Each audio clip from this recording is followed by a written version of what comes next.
Pemirsa, sekarang saya mau bergabung dengan Ustadz Abdul Somad. Beliau lagi di wilayah Kepulauan Riau tadi kalau nggak salah. Ustadz bisa dengar suara saya? Insya Allah Pak Kadep. Assalamualaikum Ustadz. Waalaikumsalam warahmatullahi wabarakatuh. Ustadz pasti sudah mendengar semacam polemik ataupun berbeda pendapat setelah Ketua DPR RI Puan Maharani menyatakan semoga Sumatera Barat menerima Pancasila, menjadi daerah yang menerima Pancasila. Apa komentar Ustadz? Bismillahirrahmanirrahim. Assalamualaikum warahmatullahi wabarakatuh. Alhamdulillah wassalatu wassalamu ala Rasulillah wa ala alihi wa sahbihi wa man tabi'ahu wa mawala. Tidak ada yang paling mengerti tentang suatu teks kecuali orang yang mengucapkannya atau menuliskannya. Karena teks itu tidak bisa menjelaskan dirinya sendiri. Oleh sebab itu kita hanya bisa menginterpretasikan sebuah teks. Saya tidak bisa memahami teks Al-Quran, insya Allah saya baca tafsir. Hadis, insya Allah saya baca syarah. Tapi teks yang dikeluarkan oleh manusia, saya hanya bisa menduga-duga dan menebak-nebak saja. Oleh sebab itu maka kita perlu menjelaskan. Seperti saya menjelaskan apa yang saya sampaikan. Adapun terkait tentang Minangkabau dengan Pancasila, maka kita bisa lihat satu persatu dari sila-sila itu. Sila yang pertama misalnya ketuhanan yang Maha Esa. Maka berbicara tentang ketuhanan, saya masuk ke suku Akit, suku Laut, suku Sakai, suku Talang, suku Anak Dalam, suku Kubu. Maka di sana masih ada orang yang tidak bertuhan. Saya menyaksikan sendiri mereka menggantungkan kain-kain putih lalu tidak tahu apa yang mereka sembah. Masih ada suku-suku Melayu tua yang belum bertuhan. Tapi Minangkabau tidak hanya bertuhan, mereka justru membuat orang yang tidak kenal Tuhan menjadi bertuhan. Berbicara tentang sila pertama, ketuhanan yang Maha Esa. Saya menyampaikan tausiah di sebuah pulau di Aceh, Semelu. Di sana saya diajak berziarah ke salah satu makam tua. Dan orang tua yang menyebarkan Islam itu berasal dari bumi Minangkabau. Kemudian saya pula bertausiah di Sulawesi Tengah, di Palu. Di atas bukit di Palu itu juga ada makam tua penyebar agama Islam juga datang dari bumi Minangkabau. Oleh sebab itu, sila pertama ketuhanan yang Maha Esa, maka Minangkabau adalah para suluh di tengah gelap yang membawa siar Islam. Yang kedua tentang kemanusiaan. Di depan rumah orang Minangkabau ada rangsiang, tempat menyimpan beras. Beras itu dibagi-bagi lagi. Ada beras yang dimakan keluarga, tapi juga ada beras yang jadi makanan untuk fakir miskin. Orang Minangkabau adalah orang yang paling peduli terhadap kemanusiaan. Oleh sebab itu, orang Minangkabau membuka rumah makan. Mereka tidak menganggap pekerja itu sebagai kuli yang digaji, tapi mereka dianggap sebagai saudara yang sistemnya bagi hasil. Karena mereka melihat sebagai kemanusiaan.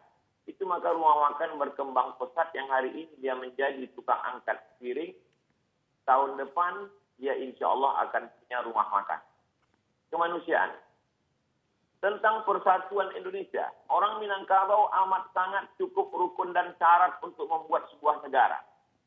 Masalah diplomasi, tidak ada yang lebih hebat daripada diplomasi Haji Agus Salim. Dia berhadapan dengan orang-orang Belanda, orang-orang Eropa, berbagai macam bahasa dunia dia kuasai. Tentang masalah ekonomi, kita tahu siapa Bapak Koperasi Indonesia. Ialah Bung Hatta. Tentang masalah agama, jangan tanya lagi. Orang Minangkabau, prestasi agamanya bukan tingkat nasional. Tapi dia adalah Imam Masjidil Haram, Syekh Ahmad Khatib Al-Minangkabau. Universitas Al-Azhar dalam sejarah hanya sekali memberikan penghargaan Dr. honoris causa kepada seorang ayah yang anaknya juga mendapatkan honoris causa. Dia adalah Haji Abdul Malik Karim Amrullah dan ayahnya Abdul Malik Karim Amrullah juga mendapatkan honoris causa dari Al-Azhar. Ekonomi, politik, agama, orang Minangkabau punya. Bagaimana dengan tentara? Tentara-tentara Minangkabau tidak dididik di Indonesia. Haji Miskin, Haji Piobang, Haji Sumani, Tuan Kunan Renceh. Mereka adalah tentara-tentara yang luar biasa. Tapi kemudian mereka tidak membuat negara, mereka justru menggabungkan diri dengan negara Kesatuan Republik Indonesia. Karena mereka mengamalkan pengawal Persatuan Indonesia. Tentang masalah musyawarah. Sila yang keempat. Musyawarah, bule ayah dek pambuluh, bule kato dek mufakat. Air itu menjadi bulat kalau dia lalu di pembuluh. Sedangkan kata itu menjadi bulat kalau dia ada musyawarah mufakat. Orang Minangkabau tidak mengambil keputusan sendiri dengan kepalanya sendiri. Dia tahu dia mungkin silap, salah, dan lupa. Orang Minangkabau mengenal filosofi tiga tungku sajarangan. Kalau kita memasak ada 3 tungku di sana. Tungku inilah yang menampung dandang yang begitu besar. Tungku ini juga yang merasakan panasnya api di bawah. 3 tungku sajarangan. Nenek mama, alim ulama, cadia pandai. Orang Minangkabau berkata, duduk sendiri sampai duduk bersama lapang. Duduk sendiri terasa sempit, tapi kalau duduk bersama terasa lapang. Kenapa demikian? Karena mereka lebih mengutamakan musyawarah dan mufakat. Lalu kemudian tentang keadilan sosial. Orang Minangkabau amat sangat adil. Anak didukung, kemanakan dipangku. Perempuan Minangkabau tidak pernah perlu jauh dari kampung halamannya untuk cari makan. Kenapa demikian? Karena mereka punya nenek mama yang adil. Perempuan tidak pernah mengalami diskriminasi. Karena perempuan ada harato tinggi yang tidak dibagi. Sebagian ulama mempermasalahkan harato tinggi. Kenapa tidak dibagi menjadi ahli waris? Karena itu sebenarnya adalah wakaf keluarga. Ketika seorang perempuan tidak punya suami atau ayahnya meninggal, tidak keluarga laki-laki tidak ada. Siapa yang akan menyara hidup dia memberi makan dia? Ada harato tinggi. Mereka amat sangat mengutamakan keadilan. Orang Minangkabau amat sangat Pancasilais.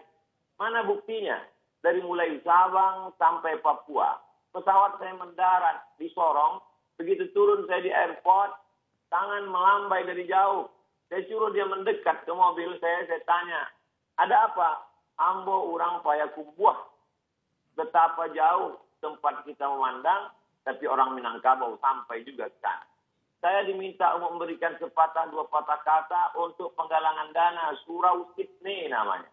Tidak hanya ke Indonesia, sampai ke Sydney orang Minangkabau bisa bersosialisasi. Dia diterima di mana dia berada. Karena orang Minangkabau punya filosofi di mana tanah diinjak, di situ langit dijunjung. Di mana bumi dipijak, di situ langit dijunjung. Orang Minangkabau tidak pemarah. Orang Minangkabau tidak pendendam.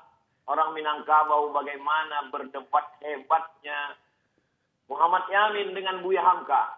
Tapi kemudian sebelum meninggal dunia, apa kata Muhammad Yamin? Nanti jenazahku tolong dibawakan oleh Buya Hamka ke kampung halaman. Mereka memang berdebat. Mereka memang orang-orang yang argumentatif. Tapi hati mereka lembut dan baik. Lalu kemudian 3 tahun, 3 bulan.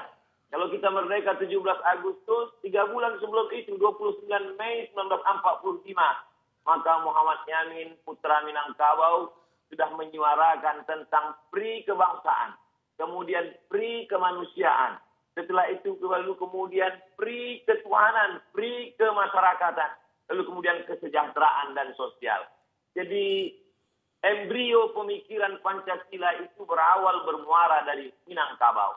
Lalu kemudian barulah disuarakan oleh Bung Karno, lalu kemudian disusun secara rapi dan sistematis oleh 9 orang. Dan di antara 9 orang itu, 3 orangnya adalah Minangkabau. Agus Salim, Sultan Syahrir, dan kemudian pula Agus Salim, Muhammad Yamin, dan Bung Hatta. Kalau 9 orang ada 3 orang Minangkabau, maka sesungguhnya Minangkabau mewarnai setiap gerak langkah pemikiran orang Indonesia. Jadi saya kira ini adalah ikram gratis untuk anak-anak muda Minangkabau supaya dia lebih memahami siapa Minangkabau, apa Minangkabau, bagaimana sejarah orang Minangkabau. Saya menganggap di balik ini semua tentu Ustadz selalu berkata ada hikmahnya, tapi tentu juga di sana ada pelajaran berharga. Man takallama faqad arada aqlahu 'alan nas. Siapa yang berbicara, sesungguhnya dia sedang mempresentasikan isi kepalanya kepada orang banyak. Siapa yang berbicara, dia sedang menunjukkan isi kepalanya kepada orang banyak. Oleh sebab itu, kalau kita tidak terlalu terlatih biasa untuk bicara, lebih baiklah bicara pakai teks, lebih selamat.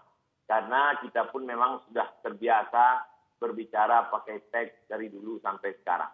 Saya pun sebelum bicara saya latih-latih dulu, mudah-mudahan tidak terpeleset karena kita manusia biasa, boleh jadi kita terlupa, tersilap, dan tersalah. Saya kira demikian, Bang Karti.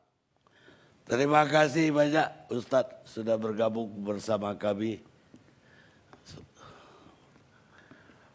Pemirsa, intinya dari Ustadz Abdul Somad, orang Minang itu sudah di mana-mana dan Pancasilais. Karena filosofinya, di mana bumi dipijak, di situ langit dijunjung. Di situ pula ranting dipatah. Maksudnya di bumi yang dipijak itu adatnya kita pakai. Karena itulah orang Minang, kalau dia udah lahir di Aceh, dia lama-lama mengatakan dia orang Aceh, bukan orang Minang lagi. Dia lahir di Palembang, dia akan bilang dia orang Palembang. Dia lahir di Ambon, dia akan mengatakan dia orang Ambon. Jadi sebetulnya orang Minang itu adalah orang Indonesia. Kita lihat sejenak.